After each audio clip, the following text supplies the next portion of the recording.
প্ৰথম প্ৰশ্ন white book কোনখন দেশৰ অফিচিয়েল ৰেকৰ্ডৰ কিতাপ শুদ্ধ উত্তৰটো হ'ল জাৰ্মানী পৰ্তুগাল আৰু চীন পৰৱৰ্তী প্ৰশ্ন ব্লু বুক কোনখন দেশৰ অফিচিয়েল ৰেকৰ্ড লিখা কিতাপ শুদ্ধ উত্তৰটো হ'ল ব্ৰিটিছ পৰৱৰ্তী প্ৰশ্ন ইয়েলো বুক কোনখন দেশৰ চৰকাৰী অভিলেখ মুঞ্জিয়নৰ কিতাপ শুদ্ধ উত্তৰটো হ'ল ফ্ৰান্স পৰৱৰ্তী প্ৰশ্ন গ্ৰে বুক কোনখন দেশৰ চৰকাৰী অভিলেখ লিখাৰ কিতাপ শুদ্ধ উত্তৰটো হ'ল জাপান আৰু বেলজিয়াম পৰৱৰ্তী প্ৰশ্ন গ্ৰীণ বুক কোনখন দেশৰ অফিচিয়েল ৰেকৰ্ড লিখাৰ কিতাপ শুদ্ধ উত্তৰটো হ'ল ইটালী আৰু ইৰাণ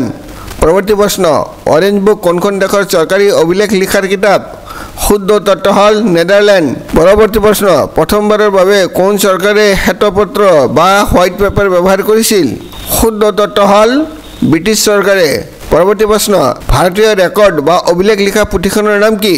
শুদ্ধ উত্তৰটো হ'ল লিমকা বুক অফ ৰেকৰ্ডছ পৰৱৰ্তী প্ৰশ্ন বিশ্ব অভিলেখ লিখা পুথিখনৰ নাম কি শুদ্ধ উত্তৰটো হ'ল গিনিজ ৱৰ্ল্ড ৰেকৰ্ড ইয়াক Guinness book of world record বুলি কোৱা হয় পৰৱৰ্তী প্ৰশ্ন শেহতীয়া পাকিস্তানৰ শ্বেতপত্ৰ কোনে জাৰি কৰিছিল শুদ্ধ উত্তৰটো হ'ল পাকিস্তানৰ প্ৰধানমন্ত্ৰী ইমৰান খানে পৰৱৰ্তী প্ৰশ্ন কিমানজন ভাৰতীয়ৰ নাম গিনিজ বুক অফ ৱৰ্ল্ড ৰেকৰ্ডত আছে শুদ্ধ উত্তৰটো হ'ল 60 জনৰো অধিক গিনিজ ৱৰ্ল্ড ৰেকৰ্ডৰ শেহতীয়া সংস্কৰণৰ ভাৰতৰ 60ৰো অধিক কৃতিত্বকে ধৰি সৰ্বমুঠ 2638 জনৰ কৃতিত্ব